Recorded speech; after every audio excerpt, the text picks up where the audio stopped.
Hello, everybody. It's Randy Selzer here. Welcome back to my YouTube channel and back to the podcast. Today, we have two very special guests that are on board today. Christopher Alexander, who is the president of RE/MAX Canada, is joining us. And also Elton Ash, who is executive vice president of RE/MAX Western Canada, is also on the call today. So welcome, gentlemen. Nice to have you here. Great to be with you. So what triggered this was RE/MAX put out a press release last week about the state of the luxury home market. And it's very interesting indeed and very detailed. And we're going to get into that shortly. But before we begin, maybe I should back up a little bit and say that I have something in common with both of you guys. I do. We've never met before, right? We've never met. But Christopher, I've been in real estate here in the GTA for about 28 years. I'm still a working realtor. I'm still a practicing realtor. But I worked at RE/MAX Professionals, the Arundel office on Dundas Street West in Mississauga. And I knew your parents. I knew your parents well, John and Pamela. And I met your sister, Leah. She had just gotten her mortgage broker's license. She had an office on the main floor. I was up on the second floor. That's when Derek Levitt was manager. Yep. And there were great experiences, man. I have nothing but good memories of working there. It was fantastic. Wonderful. I was, when I saw the invitation for the podcast, I kept thinking to myself, like, I know this name. I couldn't figure out where. So, wow, that's awesome. Not on Canada's Most Wanted, I hope. But no, it didn't cross my mind. Don't worry, Randy. Not once. I had a great time there. It was a great crew and a great group of agents. And some of them I've kept in touch with and we become lifelong friends. So it was a fantastic group of people. The reason I left there in 2006. I was going through some personal stuff, and I had to make a move. It was just one of those things. But RE/MAX treated me great. They really did. Awesome. Then I went to Sutton Group Summit, also in Mississauga, and I just want to say they've also treated me really well. It's another great franchise, and they have a young management team in there that they're just doing fantastic work. So we do have something in common, even though we've never met. Elton, you and I also have something in common. I was reading your bio the other day, and I see you currently live in the beautiful province of British Columbia, and that's fantastic. Yeah, here in Kelowna. But I also saw that you were born and raised in Saskatchewan. Yeah, chasing cows. Me too. I grew up in Regina. I was born and raised in Regina, and I went to University of Saskatchewan. Back then, they called it Regina Campus in Regina. You went to the big campus up in Saskatoon, and I was reading that. Yeah, I have an agricultural degree, which does me there's a tremendous amount of good in my current role. I was an anthropology major. Okay, so that I don't even know what I was thinking back then. So we also have something in common. Yeah. Anyway, so there you go. But we're all in real estate now. And, every week I'm on this podcast, we're talking about the state of the market in the GTA, but also across Canada. And it's just been bonkers for the last few years. And I think it's accelerating. I actually think it's getting worse right now, where we've got a combination of factors. And the COVID pandemic hasn't seen it like it's able to stop it. Like nothing. You talk to people who are in the middle of a global pandemic and they say, well, let's go buy a condo. There's kind of a disconnect. We did see a slowdown a little bit back in March of 2020 when COVID first hit, but that was just temporary. I think it was just for about 6 weeks when people were just stunned. They didn't know what to do. And they piled back into real estate. And man, I tell you. And when we talk about the luxury home market, when I first started in real estate, I remember when my first broker said, stay away from luxury homes because they take forever to sell. There's so much work. But are you kidding me? Nowadays, everything is getting snapped up. And I suppose it's kind of a moving target when you talk about luxury homes. And your report, the RE/MAX report that just came out, talked about homes in the Vancouver area and in the Greater Toronto area priced at $3 million and up. But that's a moving target because a lot of homes that might have been 2.5 last year are over 3 million this year. So it's interesting times we live in, definitely. So anyways, before we get into all the discussion, do you guys want to give, I know I kind of did a preamble here, but did you want to introduce yourself a little bit? Tell us a little bit about yourself before we start talking about the report.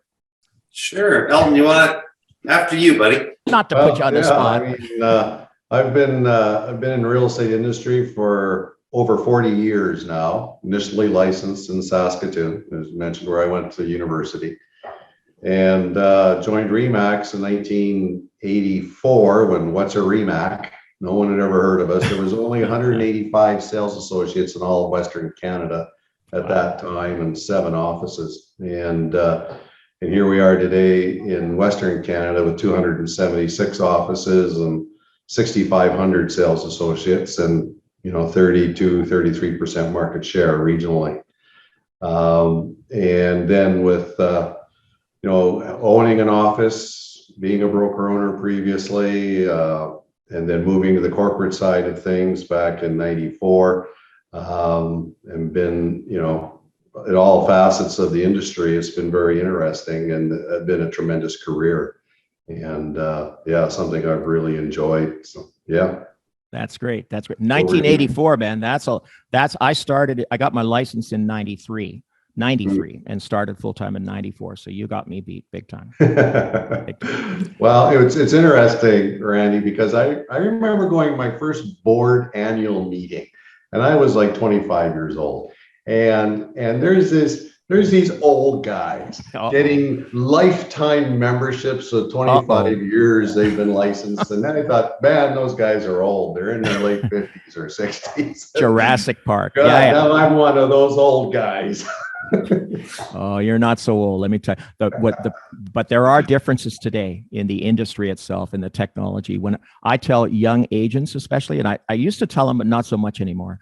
I used to tell them that when I got my license, when I started in 94, basically, there was no internet.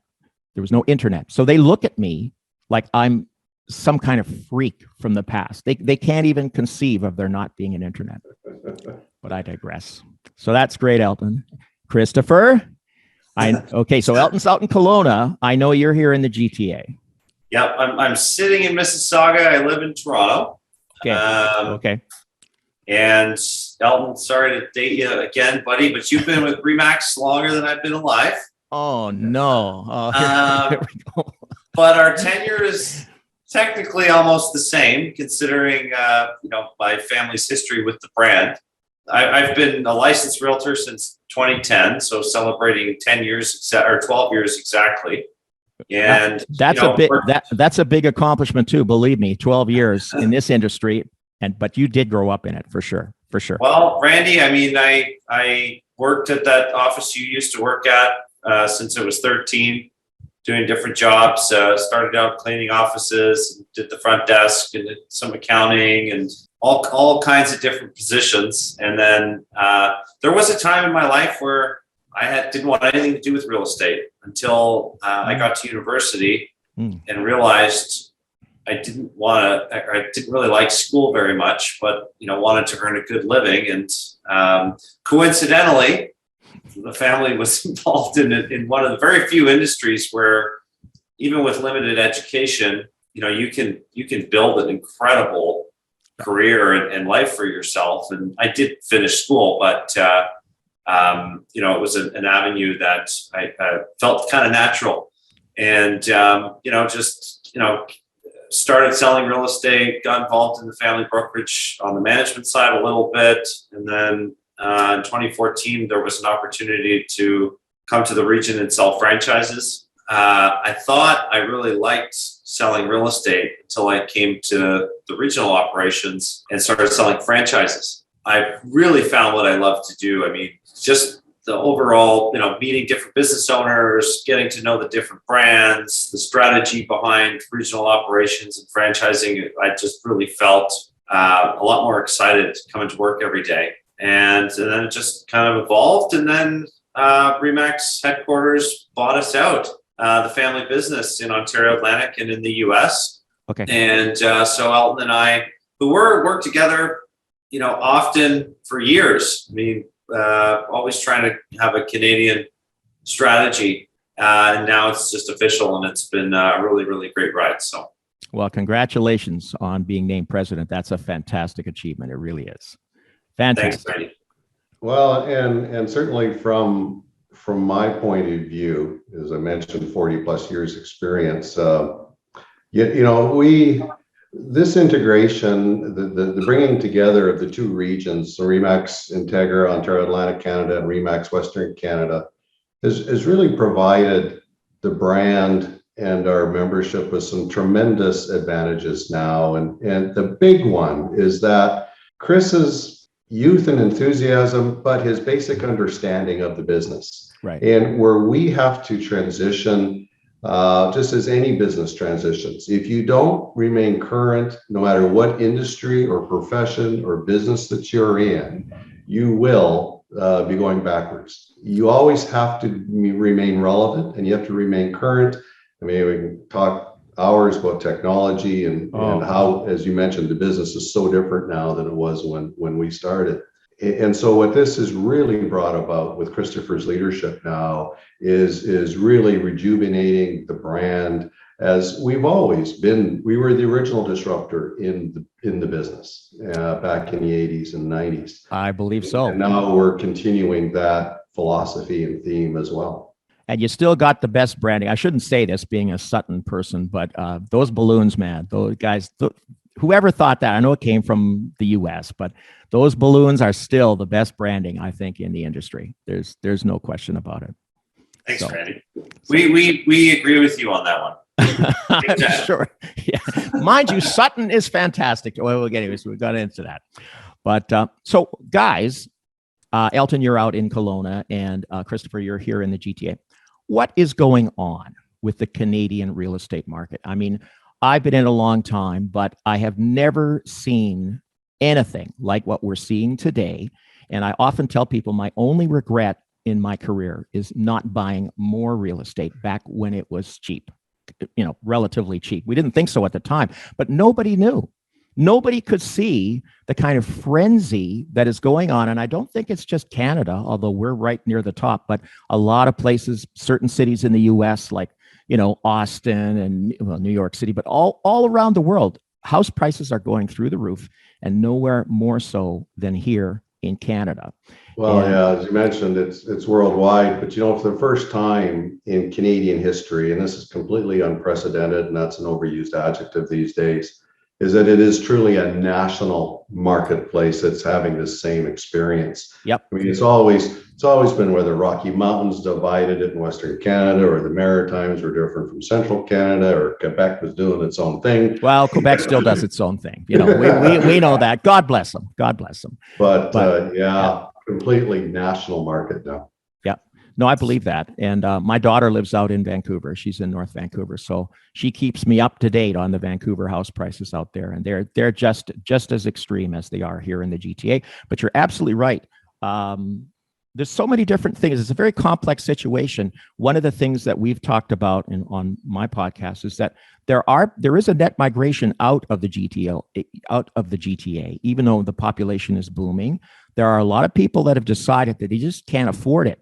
And so instead of moving to Mississauga or to Markham or whatever, they're going a little bit further. They're going to Kitchener, they're going to Ancaster, they're going to Innisfil, because that's what they can afford. So we're sort of exporting that real estate boom out to these ex-urban areas that are a little bit further out.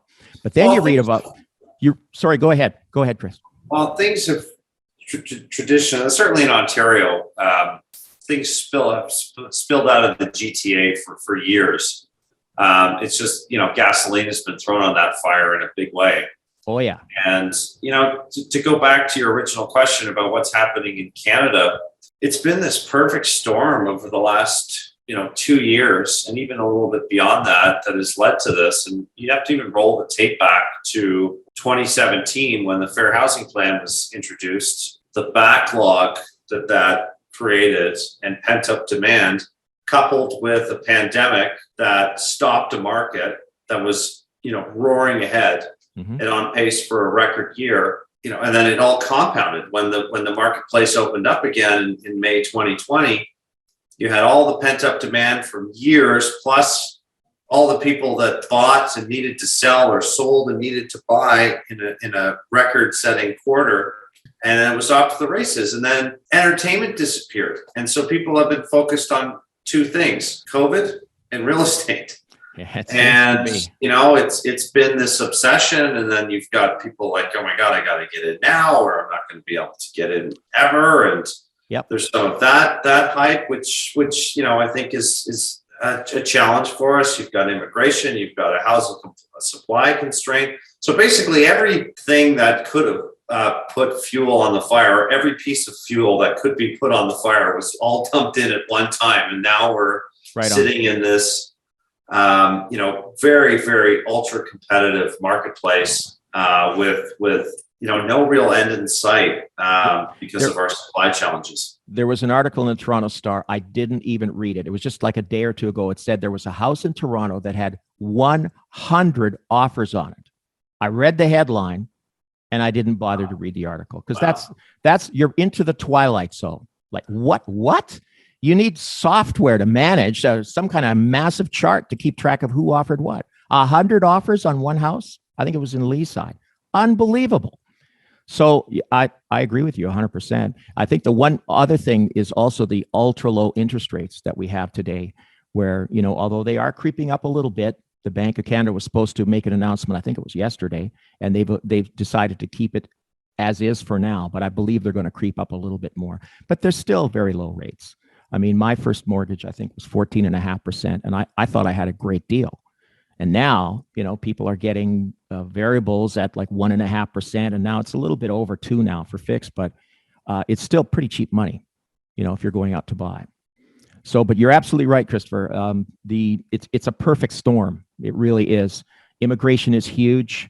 Again, there was a kind of a stop, and before we go any further, I should say I am very pro-immigration. Okay, we're all immigrants. We're all immigrants here, practically.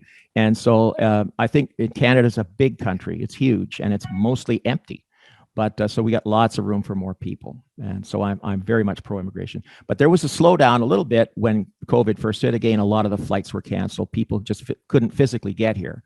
But the Trudeau government just announced recently they're going to allow 411,000 people into the country this year in 2022. We know that historically about half of those come to the GTA, and nearly half of them go to Vancouver area. So that's a lot of pressure there too, when you got all these people moving, newcomers that are going to be moving in. And I'm afraid we just don't have the housing stock, in spite of the fact, if you go downtown Toronto, people are so sick of construction because there's so much of it. It just never stops. But they still can't keep up with demand. It's unbelievable. And how are things in Kelowna? Well, but Randy, that's the real issue here. And governments, provincial, federal, municipal, are really they feel they can tax their way into a solution, and that just doesn't work. It's supply side issues. Yep. And there's starting to be some realization on various governments. It depends on the municipality, of course. But there just has been a lack of leadership politically across the board in that area, because politicians look at 4 years max. Yep. And this needs long-term vision, not just 4-year vision. Right. Boy, you hit the call. you hit the nail on the head. And there's no coordination between the federal government, the provincial governments, and whatever municipal government there has to be, because they have to coordinate on this. Mm-hmm. There's no plan. I don't think they have a plan.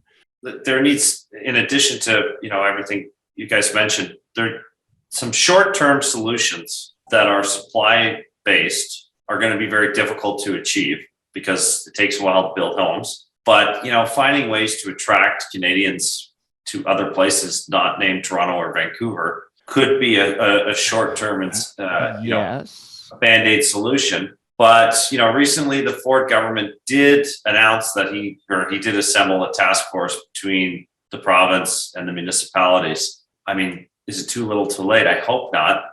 But there's got to be some kind of levers pulled and out of the box thinking that are not just going to try to tackle the demand side. We need some serious supply mechanisms to stimulate that.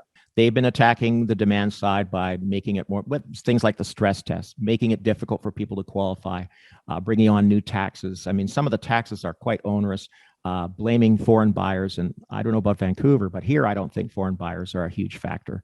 No, they're less.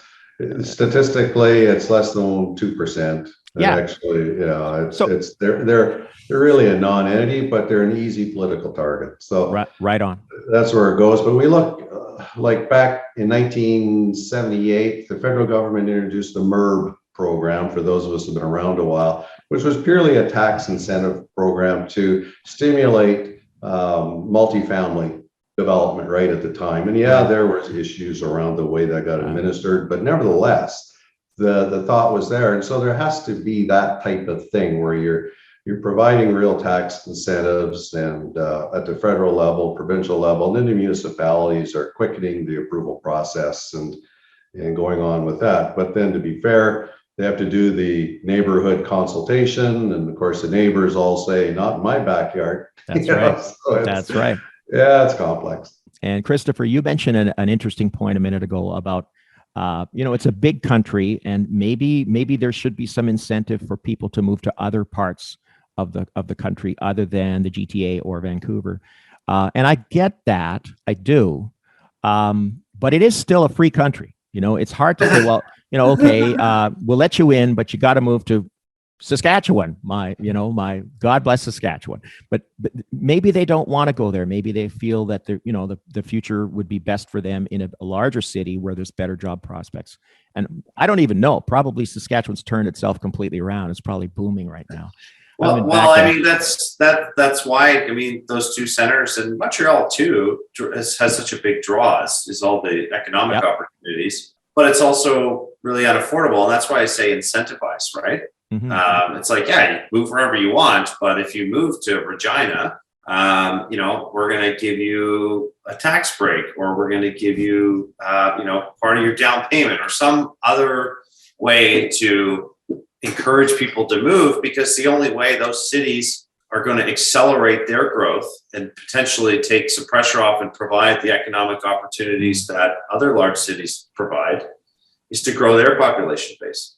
Interesting. Because then you get, diversity in economics and economies of scale in different industries. So, it's just an idea, but we have such an affordability challenge in those cities. We do. That, we need some out of the box thinking to hopefully calm it down a little bit. Very good ideas, gentlemen, both of you. So, you want to talk about luxury homes? Now we go at the other end of the scale. Sure. Which is interesting, Randy, because when we did the luxury home study, and as you mentioned earlier, Vancouver and GTA, that's over 3 million, and the rest of the country, we did it over 1 million. And I tell you, the statistics were amazing, just amazing. When you look at some of these, like a 1,400% increase of unit sales. Now that's St. John, New Brunswick, where you had one sale the year before and you have 14. That's a big jump, though. It is. It is. But Barrie on 45 increase to 278. That's a 500% increase in unit sales. Yeah, and stories like that, major cities, Toronto and Vancouver, big increases. So yeah, it truly is a testament to real estate being seen as a safe haven for investment, even if it's personal. There's a lot of money in the world. There really is. There's a lot of money in Canada. There's a lot of money in the world. It's all looking for a place to invest. And when you look around, there's some pretty dodgy things. I'm not going to get into, all the crazy stuff that's out there, like Bitcoin and NFTs, or even I'm an old stock market guy that quit the stock market years ago because I learned my lesson. But real estate has always pretty much outperformed anything else. Plus, you can live in it, if it's your principal residence, which is pretty good. So yeah, I don't think anybody would disagree. The people who have gone into real estate have done really, really well. Baby boomers, especially, we're lucky a little bit. I worry a bit about young people today, if they're first-time buyers and they're trying to get somewhere, and even a modest nowadays $1 million in the GTA, you can even pay that for a townhouse or a small semi, and $1 million purchase. First of all, you need 20% down, so you need $200,000 down payment, and then you have to qualify for an $800,000 mortgage. And that requires a family income of something like 150 minimum. So that's really tough for somebody who's 31 years old and it's their first time purchase if they're trying to get into anything else but a condo. I worry about them. I really do. Unless they have the bank of mom and dad, that happens a lot. I'm seeing it more and more. Well, it's a big factor, Randy. The boomer generation is a big bank of mom and dad. And I heard a stat out of CIBC a couple of weeks ago that the average gift that is being passed on to their kids to facilitate home ownership nationally is about 80,000. And in the GTA, the average is 300,000. Okay, I was going to say 80 sounds a little low, but yeah. Yeah. Okay. So wealthy boomers are transferring their wealth, and the boomers are the wealthiest generation in history, and certainly right now. And there is the biggest transfer of wealth happening. It's beginning now, and it's expected to happen over the next 5 to 7 years. I'm very eager to see how that translates into the market, and if more and more funds will go to real estate as opposed to NFTs and Bitcoin, which I do think. Personally, I think it's challenging to understand, but I don't think those avenues are going anywhere. I don't. But you can't really touch and feel them. You can see them, you can't touch them, and I think people really feel comfortable in assets that they can touch and feel and live in is really the most comfortable you can get. So we've got the older generation helping out their kids when they can. The ones I worry about are people, or maybe they're newcomers to the country where they don't have a bank of mom and dad. It's really tough unless they go into a condo, and even condos nowadays. Try to find a condo under 600 in Toronto. It's almost impossible. So these are major purchases, even for a relatively small condominium. What's interesting though, Randy, and I'm sure this isn't unheard of by any stretch.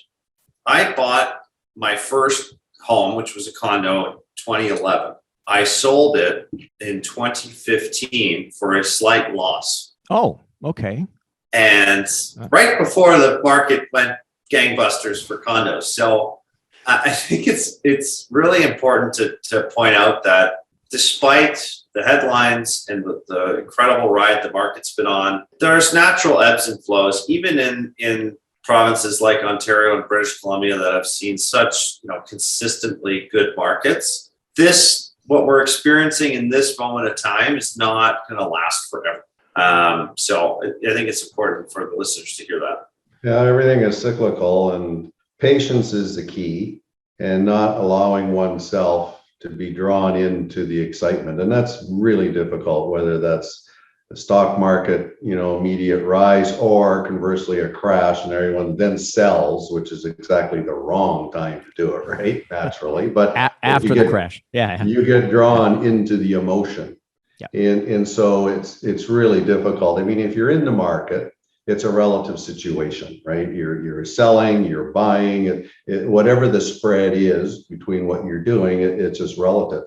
Getting into the market is always the toughest part. And that's historical forever, getting into the market. And certainly when you do wage ratio to average home price, there is certainly an affordability disconnect at this point in time. But yeah, when we did the luxury report, it just really showed that real estate is still that investment that people prefer. And in Canada, we have 68% of the population owns their home, the highest in the world with the U.S. and other developed countries. But it's that draw of lifestyle, of family, of continuing living together that really draws people to home ownership. Slam dunk. I think that's a slam dunk. I was just looking at the chart here that I printed out from the press release. Some very interesting stats, and there is a theme. There is a theme. If you look across the country, again, we're talking about luxury homes outside of the GTA in Vancouver, so over $1 million, and the number of sales. You just look at them. Victoria is up 88%. Calgary is up 122%. I thought they were still in the doldrums, but it looks like things are picking up there. Edmonton up 64%. Regina up 50%. Winnipeg 46%. That's in 1 year. That's in terms of number of sales. It's huge. And then you go out to the Maritimes. Halifax up 125%. St. John, as you mentioned, up 1,400%. Now that's incredible. Charlottetown dropped a little bit, but again, these are small numbers, so there's always going to be some statistical anomalies there. And St. John's up 128%. It's across the country. It's across the country. People are snapping them up no matter where they are. Where would you guys buy next? If you were going out to buy a house, you got financing for wherever you want to buy. You could buy in Prince Albert, Saskatchewan, or you could buy in the heart of downtown Vancouver, or wherever. Where would you be looking right now? And that's a question that we get asked a lot. Emerging markets, cycles, and all that sort of thing. But your own backyard is always the best place to invest. People make the mistake of thinking that the grass is greener somewhere else. They're living here in Kelowna, and maybe I should be buying in Kitimat or Prince Albert or Sudbury. But I don't know those markets like I know where I live, my Kelowna market. And if people are looking at investing into real estate as a second property or whatever, you always want to look in your own backyard. I agree with you. And I think most Canadians would put that lifestyle, if you're living in the Okanagan, that lifestyle is going to come before any financial consideration. I think that's the way you should look at it. Unless you're an investor, unless you're out snapping up places to rent them out, that's a different thing. Or commercial real estate is a different thing. But I think when you're an investor though, and you're looking at different markets, it's so important to work with a local professional.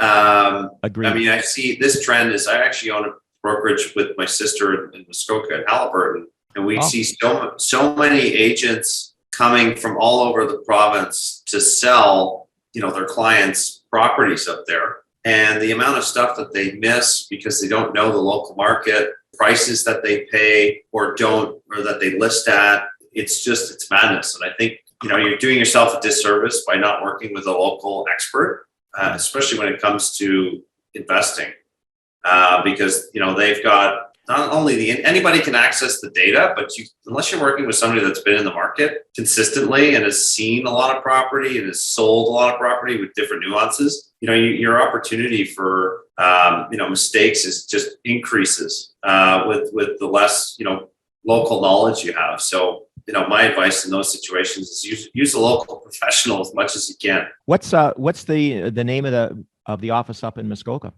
Remax Professionals North. I didn't know. And I'm a Remax Professionals alumni. I didn't know you had an office up there. Well, I got to get with it, guys. I got to get with it. But that's fantastic. No, I totally agree. And I've had the opportunity to help a couple of people over the last couple of years in areas that were not my area. Like I went out to Cambridge for 2 separate people 2 years ago, leaving Mississauga, moving out to Cambridge. And I felt very uncomfortable. And I told them, I don't know Cambridge. If you ask me where's the best schools, I don't know. I don't know where the buses go. I don't know. But they said, no, we're going to work with you. But I did feel uncomfortable because you're absolutely right that a realtor brings a lot of stuff to the table that's just beyond what's in the computer. They know what's happening in the neighborhood if they're locally focused. And I think that's great advice. So there we go. We've solved all the problems. Here's a question. Here's a hot potato for both of you guys. Are the price gains that we have seen over the last 2 years, especially across Canada, are those price gains sustainable? Not forever. Certainly not. I think anybody that tells you yes, I think it doesn't have all the information. Is it going to be difficult? It's going to be difficult not to achieve those numbers for this year. It's possible. I think most people were expecting a rate hike yesterday. That didn't materialize. Yeah, surprising. The Fed is going to have to start raising rates this year. I think that's going to be a good thing. Personally, I think it's going to take some steam out of it. But we've got a growing population and a supply shortage. That's our challenge for the foreseeable future. Yeah, when people start talking bubble, I mean, there's a lot of things that aren't there today that historically creates bubbles. And that first key indicator of potential bubble is job loss, corporation profits falling, that whole GDP not meeting targets, and so all of that, and none of that exists today. I mean, it just doesn't. And the unfortunate victim of the pandemic has been the service sector, tourism, restaurants, sports, but that's really service sector oriented outside the athletes. And they aren't homeowners particularly. They're typically renters. And everything else economically is just firing on all 12 cylinders. and Isn't it remarkable? But we also know inflation is a worrying concern. And Benjamin Tell explained it to our group back late last fall. The key here with the Bank of Canada is you just tap the brake or ease off the accelerator lightly and do quarter jumps, on a regular basis. The worst thing they could do is do a half point or sudden really push up, because then that does scare people. And hopefully, and from what I've seen out of Tiff Macklem, it's unlikely they are going to ratchet things real quick. I think that was proven this, 2 days ago. But it is still, you look at all that. I mean, we hope, all of us here hope that things just sort of balance out a bit, come back to a little bit more of a, calm marketplace. And you're absolutely right that the economic engines that drive Canada are firing on all cylinders. It's remarkable. I mean, I think you consider nationally, there's less than 2 months of inventory. That was based on Korea's report that came out 10 days ago. So there's less than 2 months of inventory nationally. The average days on market across Canada is less than 30 days. So if we even got to 60 days, average days on market, that's a strong seller's market anywhere. But people will be like, oh my gosh, I can't get my home sold. And I think a lot of people need some, it might sound harsh, but a bit of reality check that with some ease in the marketplace, that's still going to be a good market. Prices will still rise. But, having some calm is going to be good for everybody. Exactly what Elton mentioned. So I'm hopeful that we're going to see that towards the end of this year. A lot of people, a lot of members of the public believe that realtors love bidding wars. They love the fact when there's 15 or 20 people bidding on a house, and they don't understand that nothing could be further from the truth. Even as a listing agent, it's just a pain in the neck. It really is. And from the buying side, you have to realize if there's 15 offers on a house, 14 people are going to walk away unhappy. And that's just a difficult thing, especially if you're working with those buyers. And if they lose 2 or 3 or 4 or 5 offers in a row, and then they begin to get more and more reckless, or they give up. But it's a difficult market. I would much rather see a balanced market where you list a house, it stays on the market for a couple of weeks or 3 weeks or a month, and then an offer comes in slightly under the list price and it sells, just like in a normal market like there used to be. I don't think any realtor that I've ever talked to believes that this craziness where you need charts to keep track of who's offering what and bully offers and all the stuff that goes on. Most realtors I talk to don't like that. And, the thing that people don't talk about too is, that's not spoken about enough, but your example about the 15 offers, it's 14 people that have missed out. Those 14 people are out there looking for a house right now. It's not like we hear of 15 offers on a house once a month. It's every night. So you've got this pool of buyers that are looking for property, and it just shows you the depth of our supply challenges right now. There's an imbalance. We got more buyers than we have houses to sell. It's just a simple imbalance of supply and demand. So They need to do something. They really do. Other than that, gentlemen, it's been wonderful talking to both of you today. And I thank you for coming on the podcast and bringing your insights with you. It's just been a fantastic chat today. I really enjoyed it. And I appreciate you being here. Thanks, Randy. Thanks for having us. Thank you, Randy. You're welcome. And it's great to be to get together today. No problem. Listen, anytime you guys want to be back on, I'd be more than happy to have you on board. We publish this on YouTube with a video, and then we also strip out the audio and publish it on a podcast that gets syndicated out all over the place.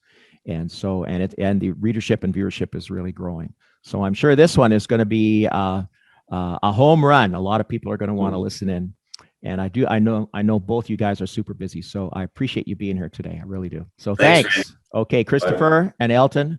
Appreciate it, guys. Okay. Bye for now. Okay. Have a great day, and we'll talk again soon. Bye. Thanks.